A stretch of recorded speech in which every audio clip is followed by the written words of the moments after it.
I'll tell you what I do need. I need you. Okay. All right, I'm ready if you're ready. You ready? Mm-hmm. All right, let's do this. Be good humans, be good humans, be good humans, or we will think you suck. Be good humans, be good humans, be good humans, or we will think you suck. Hey, everybody, welcome into the Be Good Humans podcast. Welcome. My name is Brian Phelps, and this is the incredible Trey Calloway. Hi, everybody. Good to see you again. Thank you for being here. Brian, Yes? you came up in my class at USC last night. If you don't know, Trey is a professor at USC, and why did I come up in your class? Well, it's a little bit of a long way to get there, so I'm going to tease you a little bit about that. But because I was teaching it, so I'm in my 20th year, by the way, of teaching at the School of Cinematic Arts at And did USC. you start as a temp? It's like, all right, I'll fill in for you or something like that? It was kind of that kind of thing. I would guest lecture a few times, Yeah. and then thankfully they asked me to come and teach full time. Well, you must be the most popular professor at USC. Very nice of you to say, but the class was, as you can imagine, a group of film school students got pretty lit up last night when we started talking about our favorite movies of all time, right? Right. And that's a hot button pressing topic in film school. 'Cause Sure. everybody's got an opinion and Sure. they want to go on. But of course, all I wanted to do was then get in here in the studio and start talking to you about your favorite movies of all time. And I will tell you going into this, like if somebody asks me, what's your top 10 favorite movies of all time? Like I can do that, no problem. I can't. If someone says, what's your top 5 or your top 3, it's just painful for Yeah, me because I I'm can't. going to be eliminating things that I don't And want to then eliminate. the incredibly stupid question, what is your favorite movie of all Yeah, time? yeah. I take offense at that. Yeah. But can we at least enter a conversation about maybe our top 5 or so favorite films of all time? Yeah. Okay. I can't give you the top 5 favorite films. That's right. Again, I can't give you the top 10 favorite films. I'm not going to as far count. as I'm concerned. But I can do this. I can break it up into 5 genres. Okay, I can okay. say my favorite genre all time is Yeah. comedy. Okay, sure. Makes sense. And breaking that down, my favorite films of all time concerning comedy. If it has Christopher Guest, Eugene Levy, Harry Shearer, and the group in it, like Waiting for Guffman, Best in Show, A Mighty Wind, Spinal Tap. Yeah, By the man. way, can't wait for the new Spinal Tap There's a coming new out. one coming There's up. a So new one excited. coming up. But it's all improv, or 99% of it's improv, and that's kind of where I live. That's right. It's improv and it's also intellectual comedy. It's, Yes. I mean, it gets broad sometimes, but like It's incredibly funny, hilarious, and incredibly creative just to watch geniuses work. So that's my favorite comedy. Drama, this might change daily, but Shawshank Redemption is kind of hard to. When that comes on, I just sit down and cancel everything because, Shawshank's on. My favorite biography, The Glenn Miller Story. I watch it at least 4 times a year. That's a great movie, but I 4 would never have. Times a year I watch that. Oh, that's great. Love that. Yeah, it's amazing. And as a matter of fact, it was just on a couple of nights ago. So I'm all about that. Favorite date movie. Movie. For years, I, like most people, would say it's Princess Bride. Sure. Okay. Sure. But then this movie I'm about to mention comes out, and that is the quintessential date movie. It's been out now for a number of years. Okay. But it's the perfect film for both men and women. You've got, you've got the heart-touching comedy. You've got boobies. You got tits flying around. But and you've got like a little kid with his dad. Oh my God! What movie is this? It's called Love Actually. Oh, of course. I mean, the perfect day movie, and it takes place around Christmas. So I mean, come on, you get it all. It's warm and fuzzy in all the right ways. But the one, as far as the action genre for me, and I hate to do this to you, but it's a dead tie. My favorite action movie. Okay. It's between Raiders of the Lost Ark. Oh, yes. And You've Got Mail. Now, I can't decide which one I like the most, but they're just so action-packed. Wow, and you might great. be a little mixed up there, but yeah, I got you. All right, I'm definitely with you on the Raiders. How about you? Okay. You're going to say top 5? I'll try to do top 5. I can't, I mean, it's easier. In order, like from 5 to number 1? Yeah, probably. Wow. But the problem is, like, even if I go to 10, then I'll just keep going past that. I know I will. But top 5. You'll be disappointed and correcting yourself on the way home. That is correct. I've done that a million times when people ask for my top, and I can't believe I forgot. That is 100% correct. So top 5 of all time, Willy Wonka and the Chocolate Factory. Okay. I am wearing a golden ticket Yes, t-shirt. you are. You've always loved that film. Willy Wonka. You visited the actual factory in Germany. I was did. Filmed. Yeah. I did. You should buy that. I really maybe not.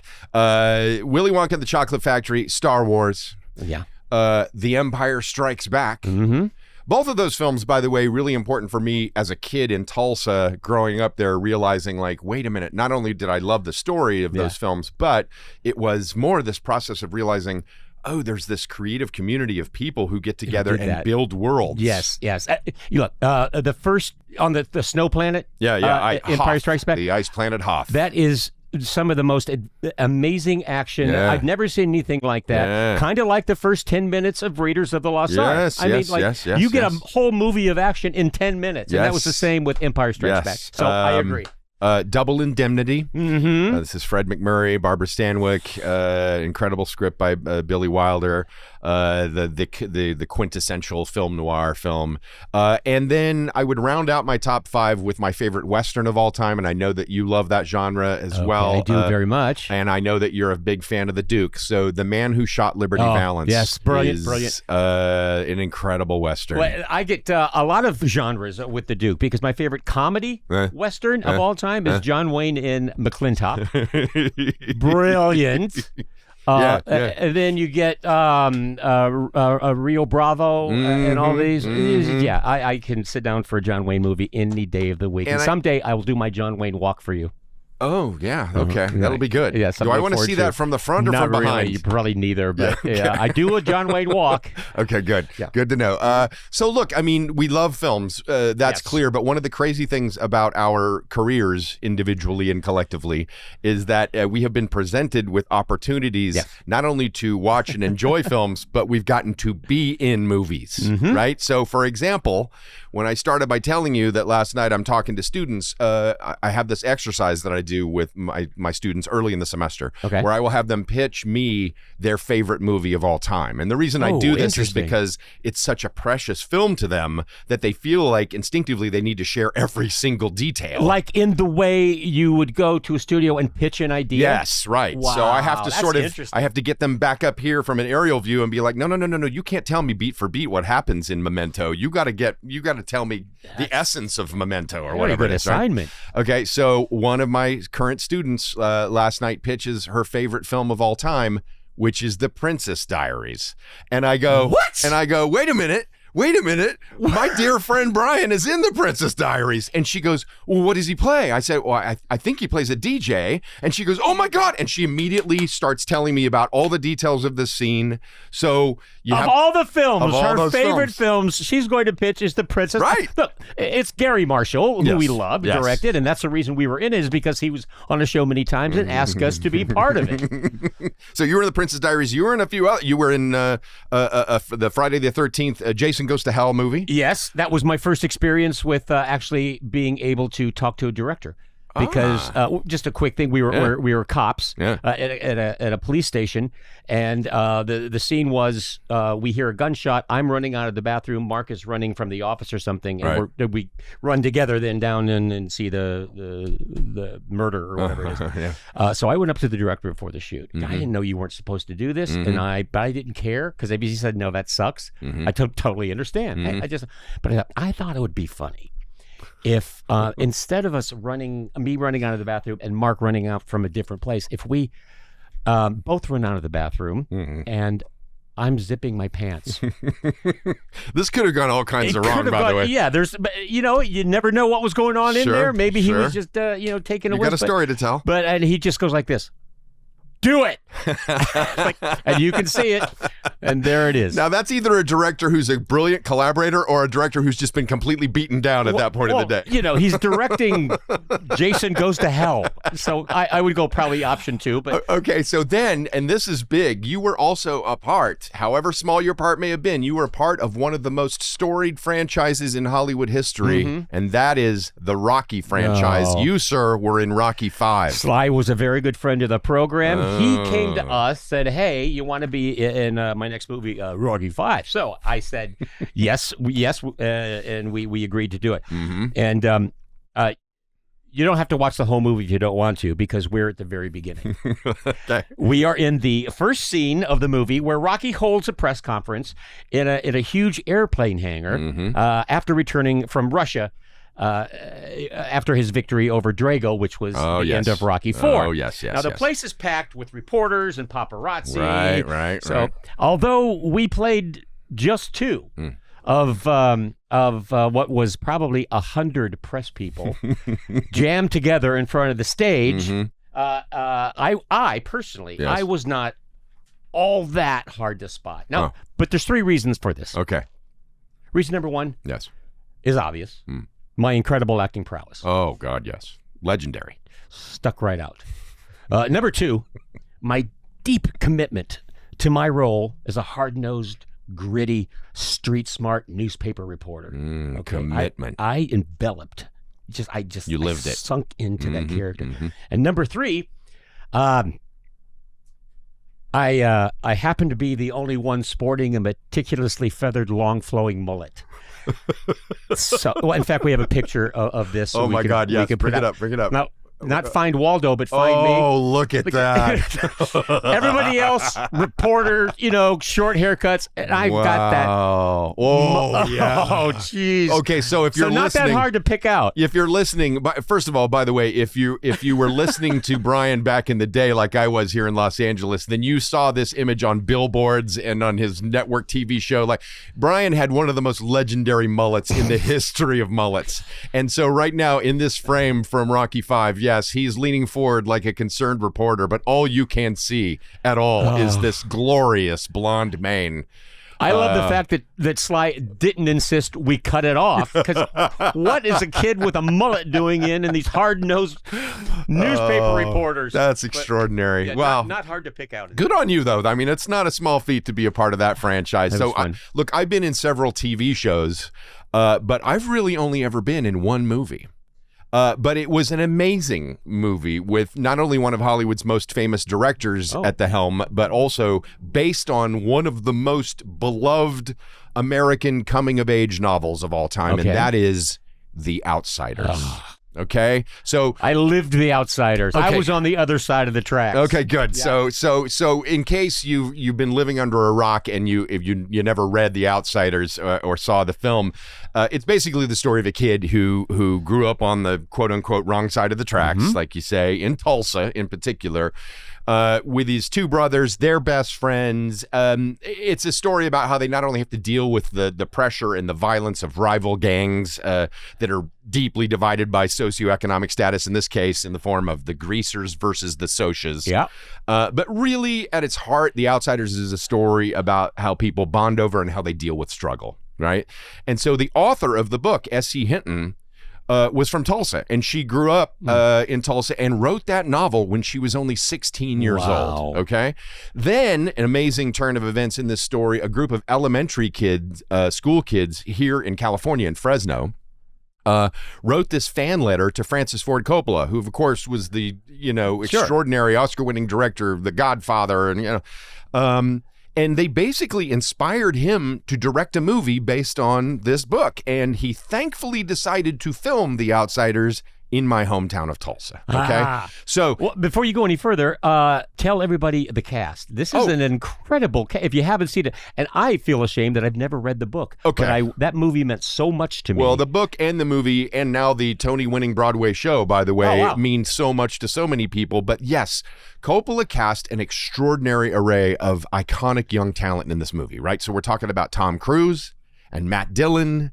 Patrick Swayze, Ralph Macchio, Emilio Estevez, C. Thomas Howell, Diane Lane, Tom Waits is in the movie, and then there was skinny, dopey me. Okay, you were in this movie. So long story short, a speaking role. You'll see. So long story short, I was a junior in high school. Okay. Okay. I went out for an audition. Okay. I somehow got cast as a multi-purpose soch. Right. Yeah. I had to, even though I was middle class upbringing at best, I guess I looked the part of a soch. I had long blonde hair at this time, not as beautiful and lush as yours, but it was good. Not as ridiculous. I had to go through stunt school. I had to go through a bunch of rehearsals. Then I had to get a buzz cut, which was terrifying for me at the time. Put on a period perfect leather jacket. And then in addition to being in a couple of rumble scenes where you can't really see me because it's too muddy and too rainy and all that stuff, right. I had to show up for my one line and medium close-up at the Admiral Twin Drive-In, which still exists to this day in Tulsa, where I interrupt a conversation between Diane Lane and C. Thomas Howell by getting in a shoving match with a greaser. Ryan, I think you should roll this clip. Can't wait. Hey, what are you doing? Hey, man! Not all of us are like that. Sure. That's like saying all you greasers are like Dallas Winston. Shut, come on! You know what you're gonna do about it. Let's take it outside. That's what I'll do. All right, you two, why don't you both... Whoa! Tell me what you're gonna do about it.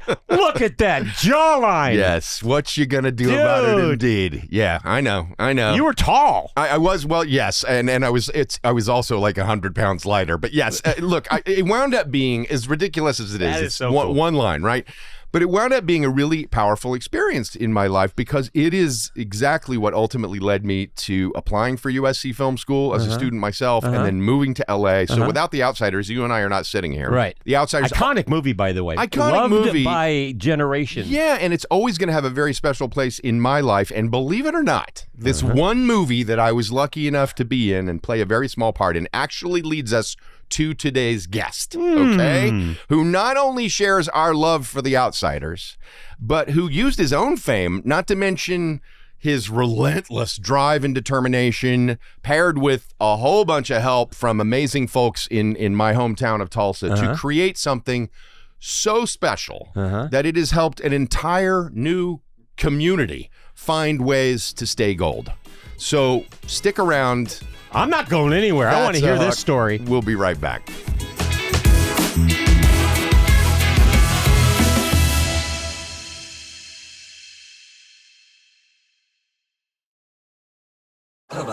Be good humans, be good humans, be good humans, or we will think you suck.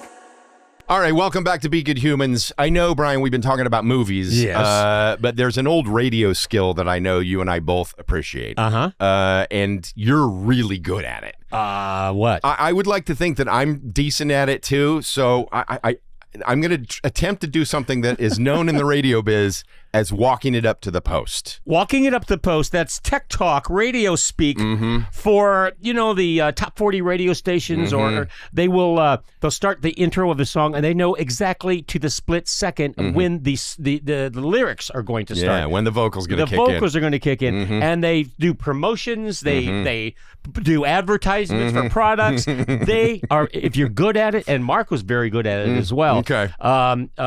He was he taught me how to do it, right? Okay. And I sucked, but I can't wait to hear your prowess on this. These are high bars that are set, but here goes. I'm going to try. Walking it up to the post. All right, you ready? I can't wait to hear the song. All right, here we go. I'm going to attempt to walk my introduction of our next guest right up to the post of his biggest hit song. Here goes. Oh, cool. And now, joining us live from Tulsa, Oklahoma, is the multi-talented rapper, art director, co-founder of the platinum-selling 90s hip-hop group House of Pain, not to mention the group La Coca Nostra. He's also become the creator and executive director of an amazing place we're going to tell you all about called the Outsiders House Museum. But first, put your hands together and jump around for the one and only Danny Boy O'Connor. Yeah! Oh, man, to the post. That was not what... That was sashayed to the post, my friend. That was class. Danny Boy O'Connor, welcome to Be Good Humans, my friend. Thank you. You know, you deked me because I thought you were going to play a Lunatic Fringe, but I settled for that one. So, Danny, thank you for joining us. I was telling Brian earlier how you and I have kind of crisscrossed each other in a lot of ways in life. So I was literally sitting, when you and I were on the phone earlier this morning, I was sitting in traffic outside of Taft High School, which is right down the street from my house in Woodland Hills. And I know when you were a teenager, Danny, you actually went to Taft High School. In fact, I think that's at least in part where House of Pain was born. Yeah, House of Pain was born there, and incredible school. Go ahead. Yeah, so then meanwhile, I was born in Tulsa. And when I was a teenager, ironically, I spent most of my time hanging out at the most popular shopping mall, which was called Woodland Hills Mall. Oh, wow. Right? Yeah. And then I get this part in The Outsiders, which ultimately led me to move to Los Angeles. But meanwhile, you love the book and the movie so much yourself, it ultimately led you to move to Tulsa. So we basically kind of traded places, but man, has it worked out great for you.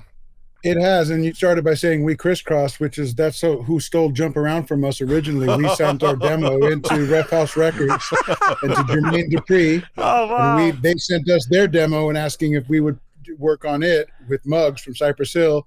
And we didn't sign that deal, so they took that concept of a jump as a hook and they beat us to market with Crisscross Will Make You Well, jump, there you go. There you go. We thought our careers were over before they even began. We had to wait 3 months for that song to come and go, and then we dumped ours on the market and boom. So there's a little a little double entendre that you weren't even aware of going on. Oh, so cool. I love that. And Danny, you got to, it might be old hat for you, but you got to love it when you're watching a football game or some sporting event, major, gigantic stadium. Yeah. They start playing that, and I mean hundreds of thousands of people are jumping up and down. Yeah, man. It's a thing. It's a thing.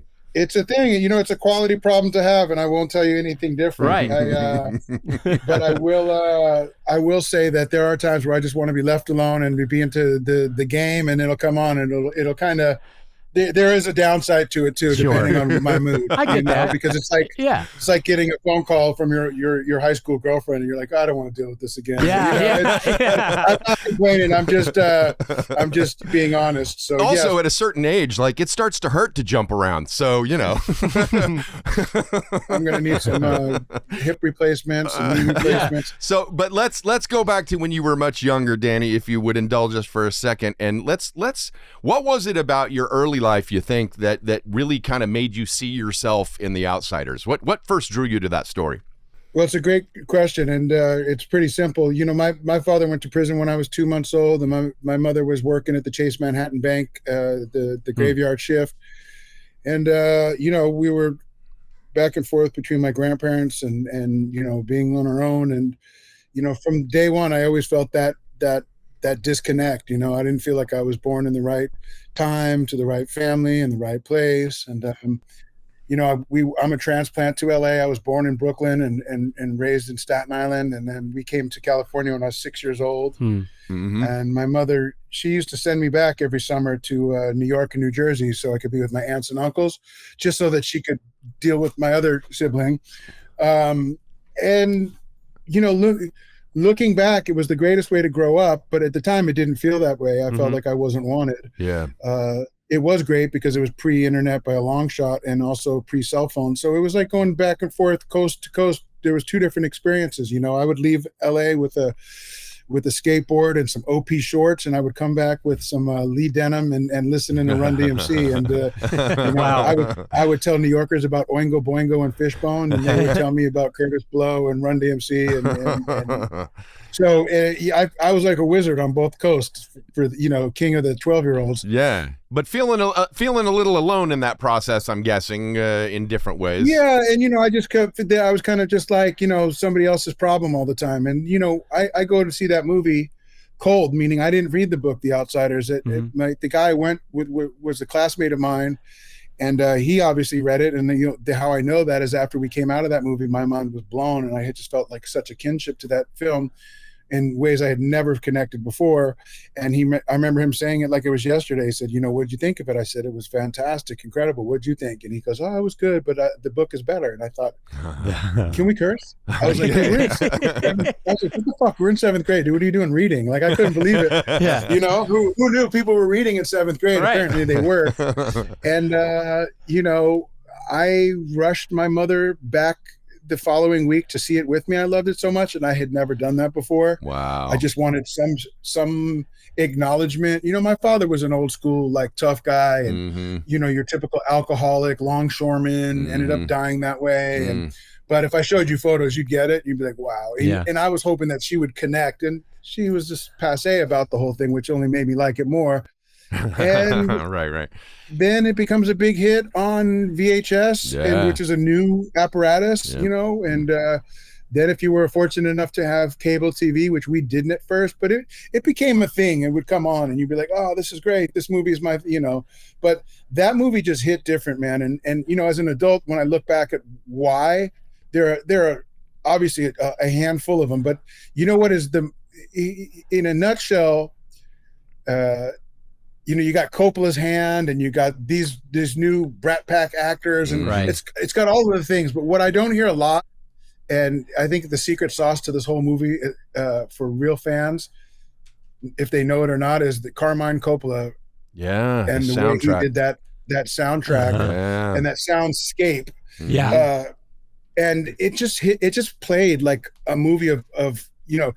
Your father would have loved it too, you know, and this was like my chance to see my cool coming of age. It was the first coming of age film that was like, it was a different town, different era, but boy, I could relate to that. What I felt was like, I got a broken home here, and when I'm out in the streets, I meet guys just like me, and the best it gets is us sticking up for each other and taking after each other and making sure nobody messes with us. Then so be it. I can live with that. My edict after seeing that movie, my whole mission in life was just to find a few other guys like myself to run around with, and unfortunately we call that a gang. You know, but at 13 and 14 it was harmless, but I did get myself a denim jacket, and I think I started smoking soon after that movie. So Danny, did this movie have anything to do with the creation of your onstage persona? 100%. You were the first person and I've done 1,000 interviews about this, if not more. And I always try to tell people, you're the first person to preemptively ask it. Yes is the answer. The Dallas Winston character was my favorite, and that's Matt Dillon's character. And in the movie, you know, when they kill the Soch when Johnny kills the Soch defending Pony Boy, they run to meet Dally because they know Dally can get him out of town and can handle it. He goes, man, I thought New York was the only place I was going to end up in a murder rap. What the, you know, he's like, he's talking to himself. And because he was a New Yorker and he was the toughest one in that film, and because he was good looking, I was like, oh man, I want this guy, you know, to be my big brother.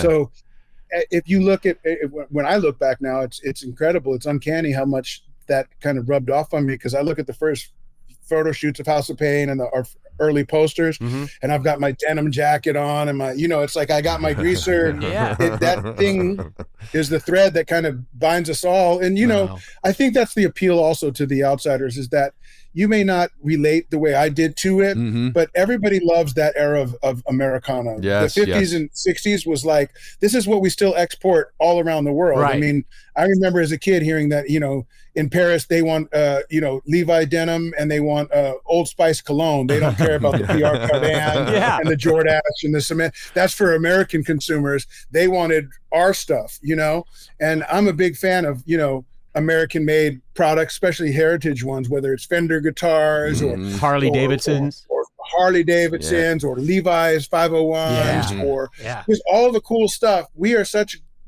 good at branding culture, and it starts with Marlon Brando and the Wild Ones, you know, that iconic tough guy.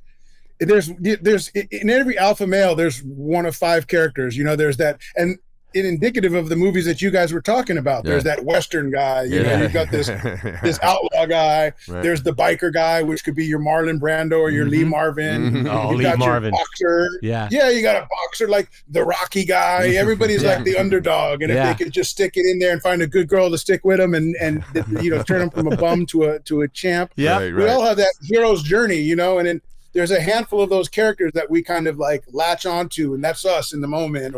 And bands do that for you too, you know? Oh, 100%. So obviously this movie pipelines directly to your heart and inspires you and influences you in all kinds of ways. So then you suddenly have this wild and woolly ride of being a hip hop star. You're touring around the world. You're living the finer life, probably arguably to a certain extent, the life of a Soch. But you never really lose sight of your inner greaser in that process. Tell us, though, how did you finally wind up in Tulsa, and where did the journey of the Outsiders House Museum really begin? So, again, it's a great question. I started House of Pain, and we signed our first record deal in '92. Okay. That was the same year we had our hit, Jump Around. We toured the whole planet.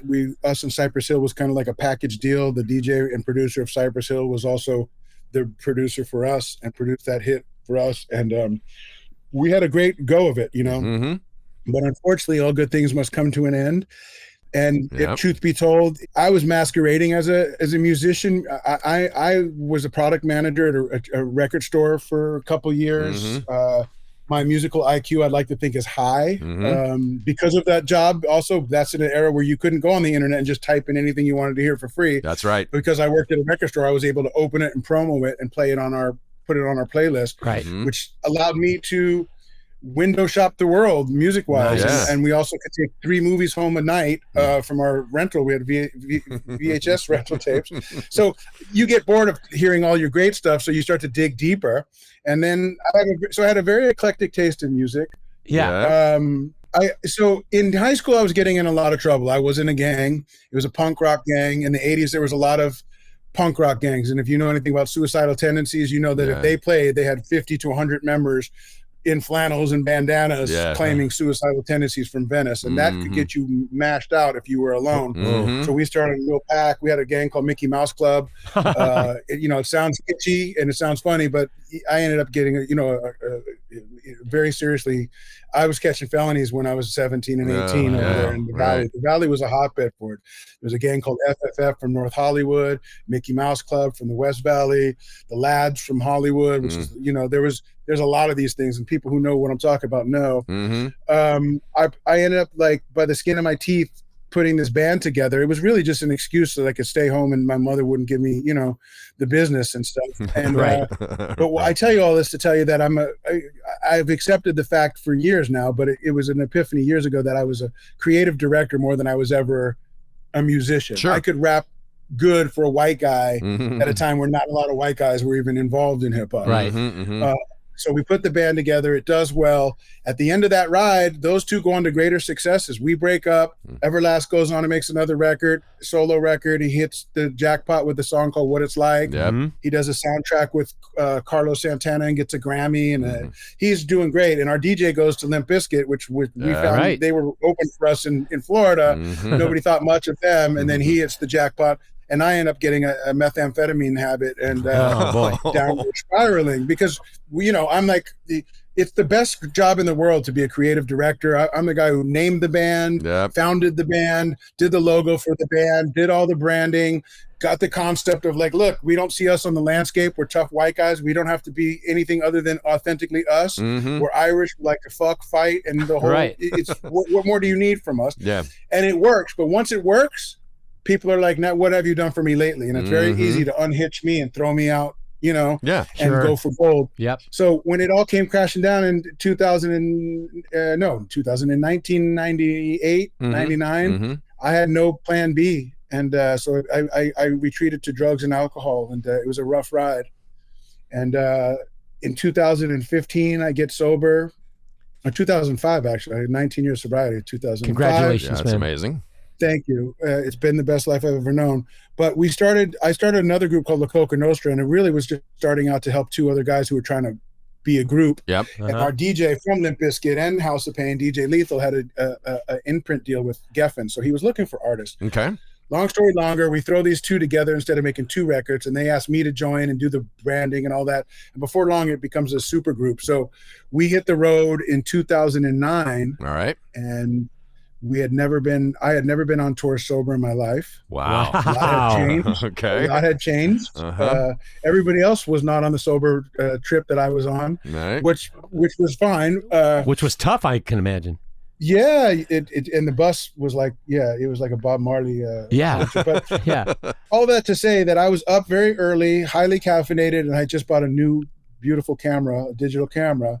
And I started to look at this world with different eyes. And when we got to Tulsa, I had this feeling that I had been here before, knowing clearly that I hadn't. Oh, wow. Really? We were stuck here for 3 days, and I say stuck here with all due respect. But if you know, like I know, 2009 Tulsa downtown looks a lot different than 2024. Yes. And what I saw when I got here, it felt like I could have been on the back lot of any major studio. It felt like the back lot of Sony Japan, or the back lot of Warner Brothers. It's got this amazing collection of Art Deco masterpiece buildings, starting off from the oil capital of the world, the Waits Pavilion, all of this, that, and the third.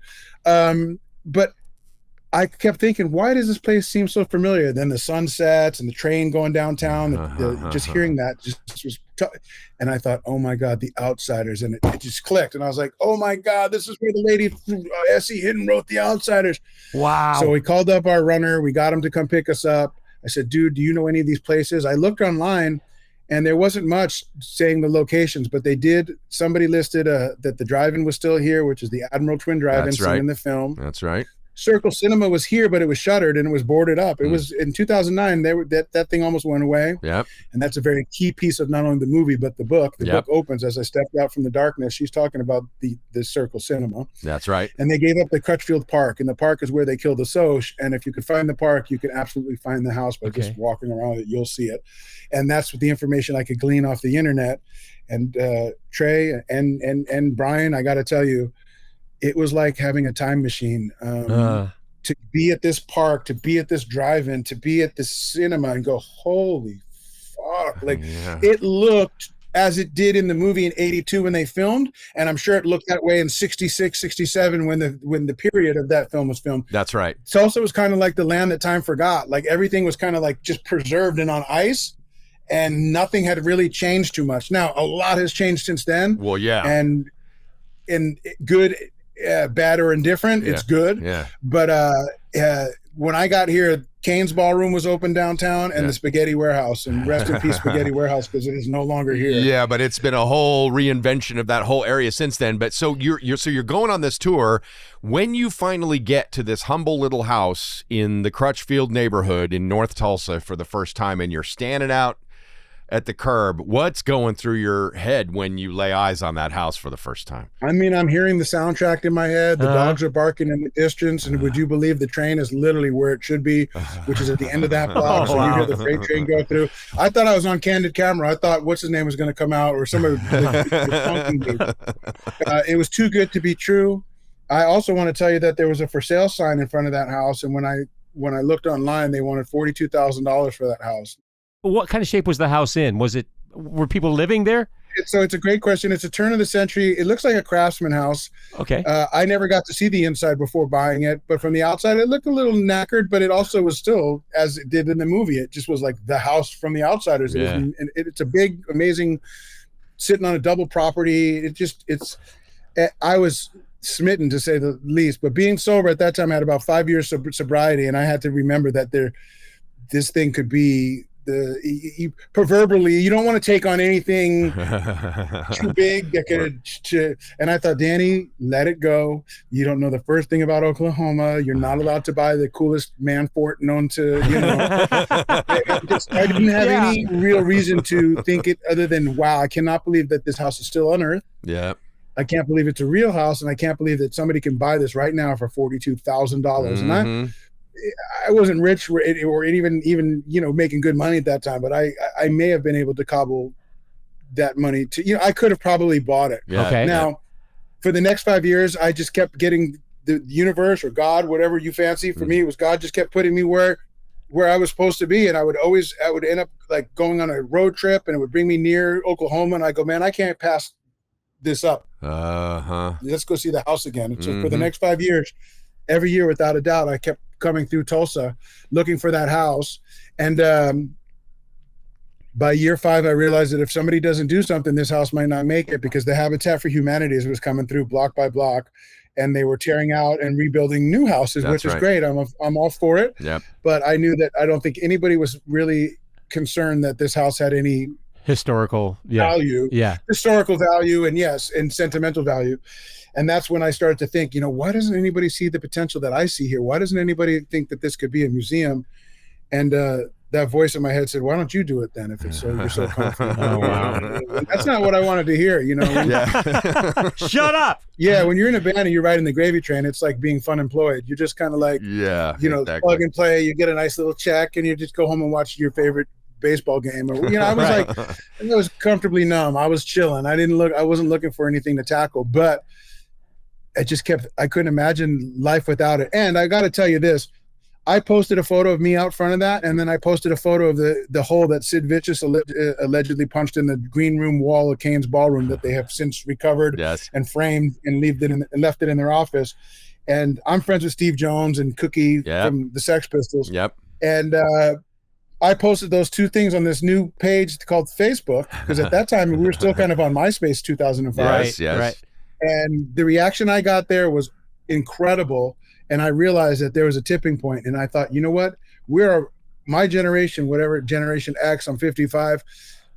It was like high time that we look backwards with fondness and not like, oh, I don't want to hear about Valley Girl and we lived that, and then it was like the most uncool thing to talk about the Outsiders or any of those, because you grow, right? That's right. But then there's a certain age where you go back and you go, man, this is something to be, this is something to look back fondly on and not like shun it anymore. It's not, and that was it. But what often happens, Danny, and this is the other part of that tipping point equation, is usually by the time you arrive at that place of recognizing how important something from your past was, it's already gone. Right. And so you seize this opportunity, you buy this house, like you say, like without sight unseen. You you didn't even go inside. You hadn't seen the inside. I bought it. It was a trip. So I ended up buying it for $15,000. Oh, wow. You got a good deal. But what were you planning when you bought it, other than just like, so it won't be torn down? You guys have all the good questions. So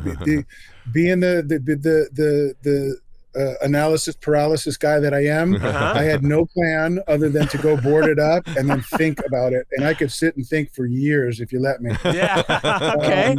I bought the house. I had to wait 30 days. I got the deal done, and then I drive to Tulsa. And then I break in my own window because they didn't leave me keys. And it looked like a scene from David Fincher's Seven. Oh, wow. Yeah. What have I just bought? What have I just done? Yeah. Trey, I got to be honest with you. At the time, I had, I think, $28,000 to my name. I put $15,000 in the house, and I paid $5,000 to move the tenants who were 8 months behind in rent out. So I was running on fumes. I had no foreseeable work in front of me. And because of that, Danny had to very quickly start relying on the kindness of strangers, right? There were a lot of people in this neighborhood and in Tulsa proper who wound up having to help you. Well, that's why I moved here. But before that, the question was, what was my plan? When I got there, I was like, fuck, now I'm a homeowner again. I didn't know that I was going to live there, but I thought, you know what? If the world goes to hell in a handbasket, because this is like 2009. This is when the bubble would burst from everybody was losing their 401ks. And, it was kind of like where we're at now, where like, it feels like the world's going to implode. Yep. And I was like, look, I'm living in Beverly Hills on Rexford and Olympic. And I'm like, I might have to, cut bait and just get on out to Tulsa and lay low. Mm-hmm. Yeah. And I figured if somebody recognizes the house and they seem, cool, I may let them peek in and show them my one poster. I had no plan, bro. But once I got in that house and realized how bad a shape it was, I was literally crying. I was like, oh no, I just bit off so much more than I could chew. I said, I need help. And I'm a 6'6" alpha male, and nobody will tell you any different. And it's hard for me, man, because my ego can get the best of me. And sometimes it's fear and ego that tells me, now you can't ask for help. They're going to fucking laugh at you. You should know how to do this by now. You should know, I didn't know anything about remodeling or any of that. But I couldn't in good faith say, hey, I got the coolest man fort known to, the universe. Can you build this for me? So I had to say in my mind, could this be a museum that I was talking about? Or is that just tough talk? And I thought, no, it could be a museum. And let's ask for help for that. So I put a GoFundMe together, and the people started responding immediately. But Trey got it right. It was more than the GoFundMe started to do good. But once word got out that I had come here, bought this house, and was looking to turn it into a museum, this community literally held me on high. They surrounded me. They said, what do you need? And where do you want it? And how fast can we get it done for you? And it was one after the other, after the other, after the other. And I had no plans of leaving Beverly Hills.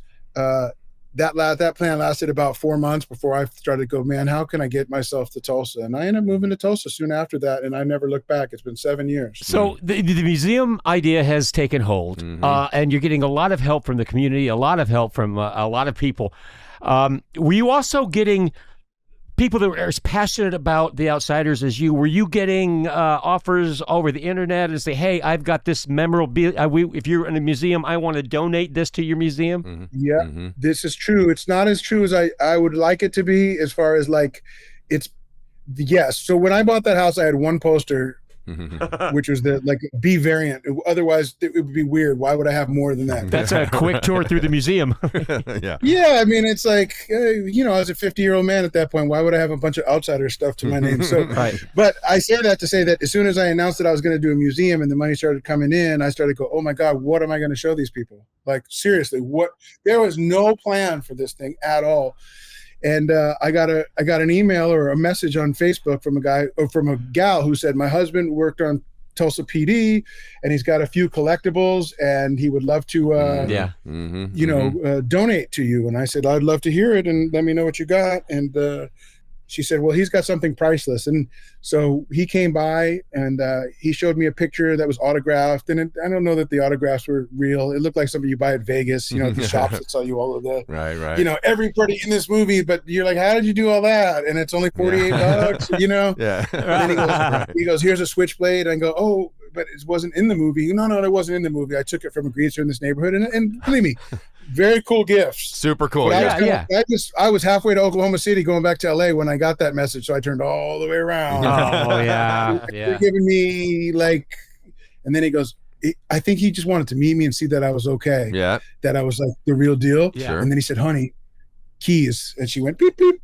And he walked to the car and he came out with something wrapped in a blanket. It looked like a body.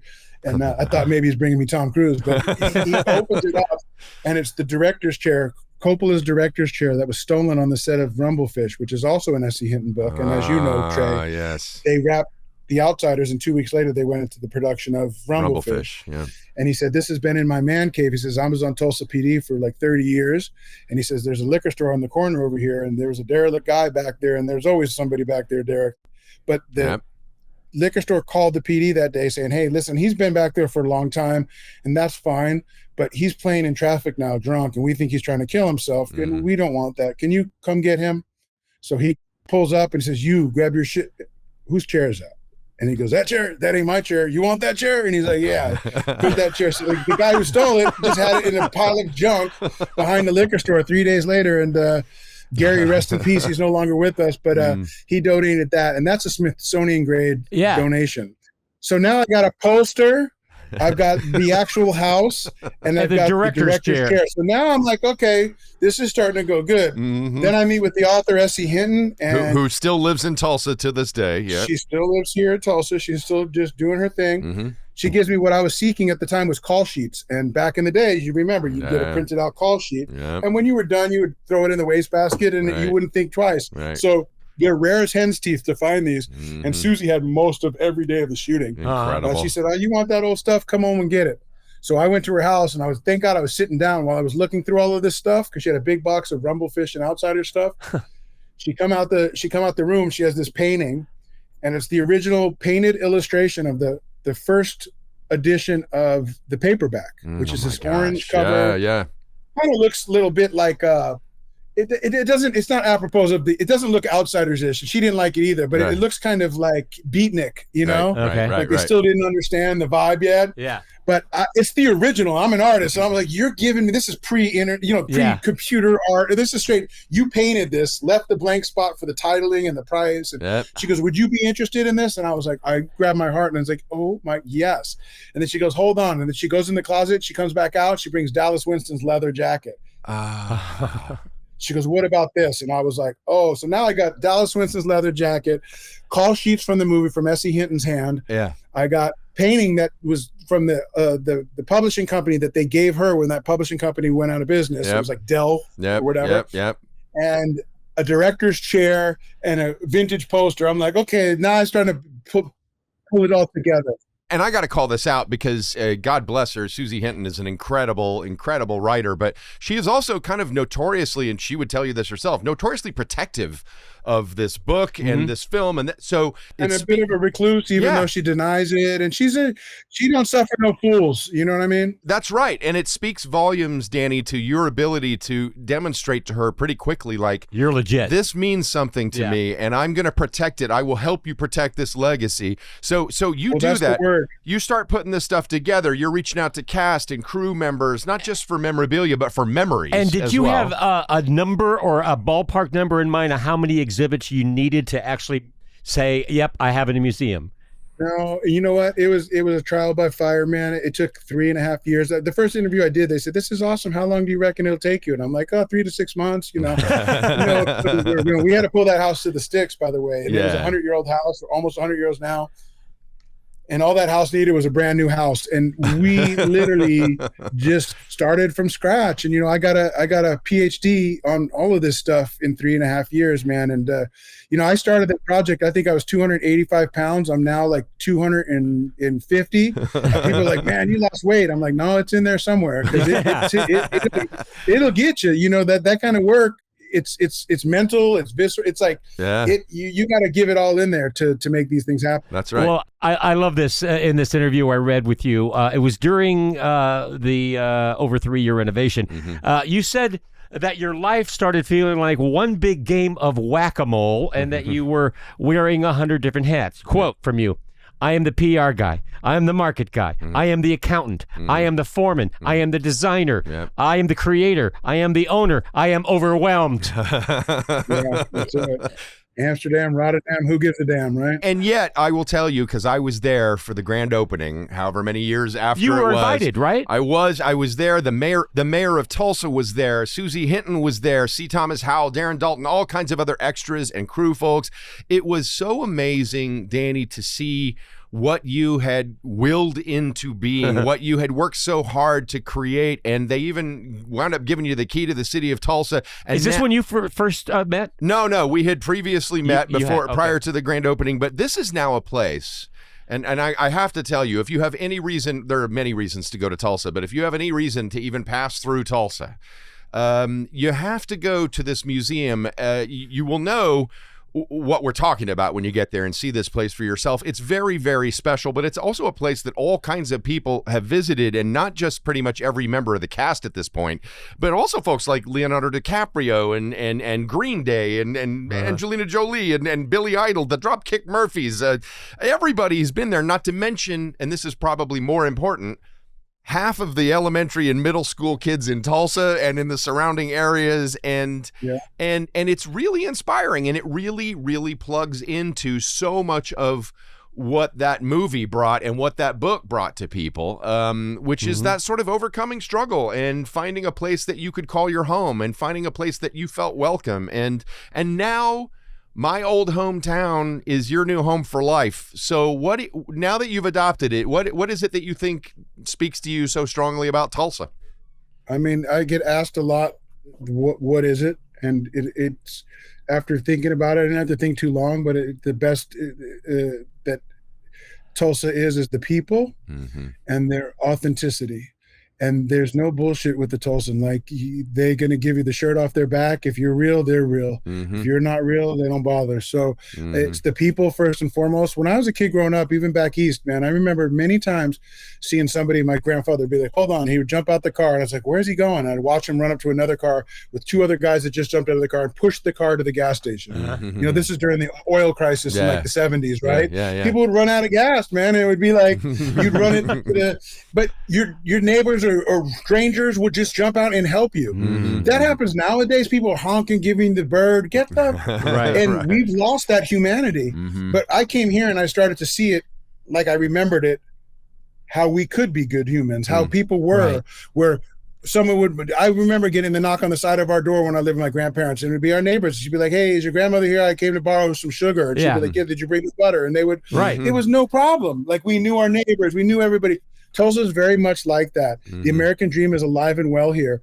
And Trey, you know better than anybody else, but in 2009, when I came here, it was a lot different than it is today. Yeah. When we cut the ribbon in 2016, it was a lot different than it is today. But since cutting that ribbon, my dream, and this thing happened, Sarah, it was like a serendipitous type of thing. But meanwhile, while I was doing this, Mary Beth Babcock was doing, had a crazy dream to bring a space cowboy to life on Route 66. We have Oklahoma has the largest rideable amount of Route 66 left, and Tulsa has now reclaimed that route and has rescinded all the old laws that didn't allow you to put the neons up again, and they've fostered this whole thing, and she's bred this whole life into the whole Route 66 again. And Teresa Knox took Leon Russell's legacy, which was like a dying legacy, if you will. Studios, his fans are aging out. You know what I mean? I had heard of him. I saw a documentary, about the Hit Squad or whatever they were called, the Hit Makers, or at Gold Star Studios or whatever. Yeah. And I was cool. I was like, cool, that's awesome. But she literally took her hard work and her money and she put her vision to life. They resurrected the Church Studios, which was a decrepit, building, that church that was going to fall in on itself. And she's made this spectacular museum and the gathering place with the $500 million park that they've made for everybody. And I could go on and on, but this place now, it's hard for me to tell you all we have to offer. Back in the days, it was like you can go to Kane's Ballroom and you can go, I don't know, you could go to the Restless Ribbon. Right. Perhaps, but today it's a very different place, man. But it wouldn't matter how many things there was to offer if Tulsans and Okies weren't the good people that they are, man. You're right about that, but what you won't say about yourself, but what I know many Tulsans will say about you is you are a particularly good human who kind of lit a fire, and it's been really wonderful, even from afar, but certainly when I go home, to see how, like, I sort of picture Crutchfield when you got there in black and white, and then when you open the Outsiders Museum, I start to see color spread through the neighborhood, through the community, through the city at large. Wow. And it's really, really something special that you've created. So listen, if people are fans of the book or the movie or now, like I said, the Tony Award-winning Broadway play, or maybe they just dig you and your music and your mission, and they want to support this dream that you brought to life in North Tulsa, first of all, I'm sure you'd want them to visit the Outsiders House Museum in person if they can, but if they can't, or at least until they can also visit your website and find other ways to donate and support the museum. That is by going to theoutsidershouse.com. We will also post a link to that on our Be Good Humans podcast website. Danny, thank you very much, not just for taking the time to be with us today, but also for all you've done to preserve such an important creative legacy.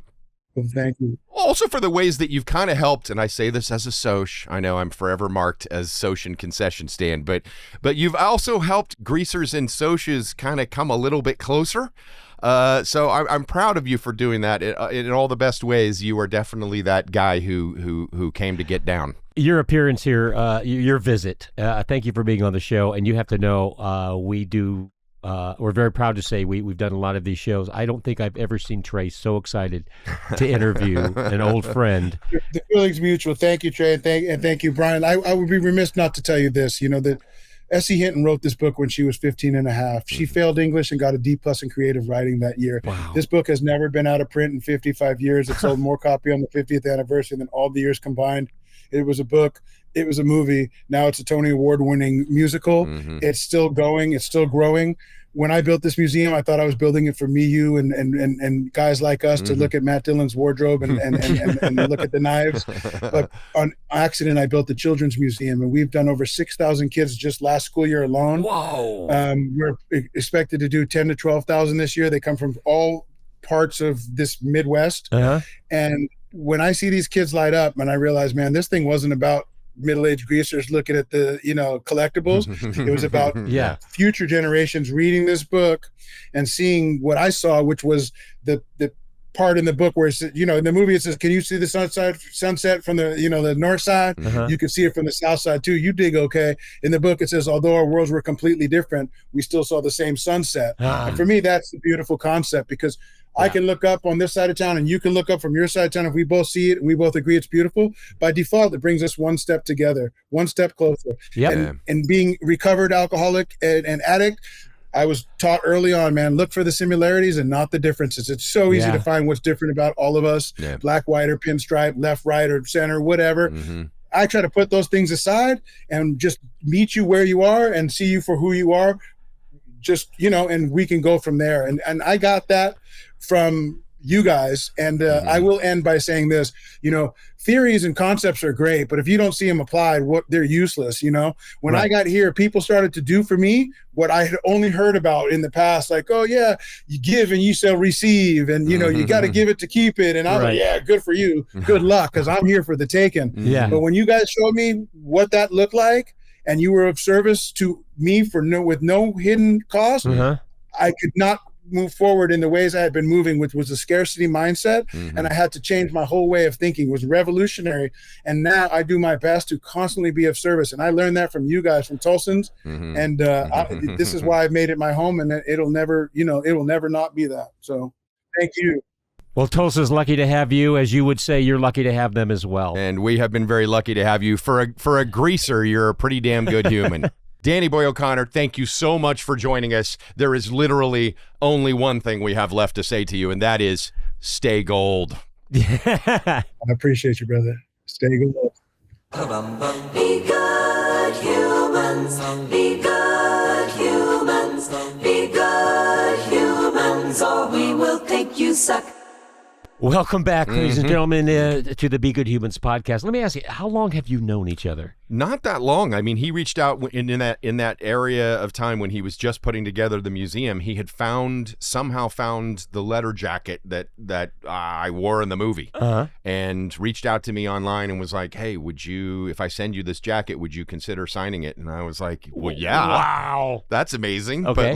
But he also mentioned when we said goodbye. Before he left, he signed off. He goes, Trey won't tell you this, but to the opening, you flew out to the opening, the grand opening of the museum. He said, and you know what? Trey flew himself. He wouldn't let us pay for a ticket. He flew himself out there. And so you mean a lot to him, man. No, well, as many people do, obviously. Likewise, he's a special guy, and he's done something special in Tulsa. We got to wrap this up. Do us a favor if you haven't already. Like and subscribe. That's always helpful to us. Follow us on the socials. We would love to interact with you there. And go to our website, begoodhumanspodcast.com, where you can not only tell us about the good humans in your lives, we will also post a link to theoutsidershouse.com where you can get more information there. And we want you to tell us about the good humans in your life, because we might have them on. Yeah, we've done it before, and we're going to do it again, damn it. All right, well, to wrap the whole thing up, just make sure you go see the Outsiders House Museum sooner rather than later. Oh, I see a little Okie humor there. Sooner. That's really cute. Rather than later. I thought you were going to come back at me with my, what you going to do about it? No, no. So we're going to have to go now, and I'm sorry if you don't like that, but what you going to do about it? That just cracks me up. You can do that every day on the show, every episode, if you do that. We'll be back next time, which is a good time to come back. Be good humans. We'll see you later. What you gonna do about it? Be good humans, be good humans, be good humans, or we will think you suck. Be Good Humans is executive produced by Brian Phelps, Trey Calloway, and Grant Anderson, with associate producers Sean Fitzgerald and Clementine Calloway in partnership with Straw Hut Media. Please like, follow, and subscribe, and remember, be good humans.